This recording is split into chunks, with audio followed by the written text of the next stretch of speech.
Merci Monsieur le maire. Effectivement, comme à la suite de AFAF Gamel Auto, je voulais souligner moi un projet ambitieux et innovant.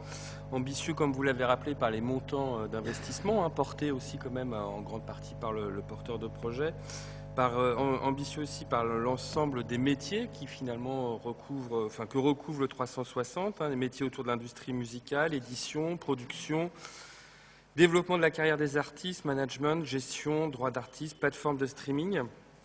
Innovant par les technologies qui seront développées, notamment technologies du numérique, qui reste une source d'emploi importante dans notre pays. Et puis innovant aussi par le système de gouvernance, avec plusieurs parties prenantes, un peu sous le modèle de l'économie sociale et solidaire. Un modèle entrepreneurial de nature à permettre un vrai dialogue entre les usagers et puis les différents utilisateurs et les différents entrepreneurs qui se retrouveront au 360. Donc je voulais souligner ici l'innovation en matière sociale et en matière de gouvernance.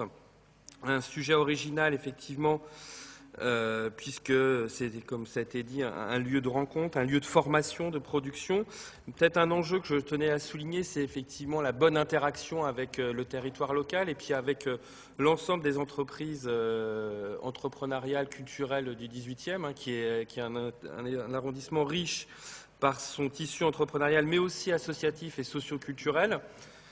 Et puis reprendre ce que vous disiez tout à l'heure par rapport à ce quartier et de la rue Mira, effectivement, j'étais très content de vous entendre, réfléchir sur la fin peut-être du tout voiture sur la rue Mira. Je crois que c'est une demande d'une partie aussi des acteurs locaux, de la population. Je crois qu'il y avait eu un projet déposé pour le budget participatif autour de la rénovation du croisement Léon et Mira. Et donc c'est vrai qu'on est là dans un projet qui se veut global entre activité économique, un lieu de vie et un stimulateur aussi pour la rénovation urbaine et effectivement remettre encore plus de qualité de vie peut-être sans voiture sur ce quartier. Merci.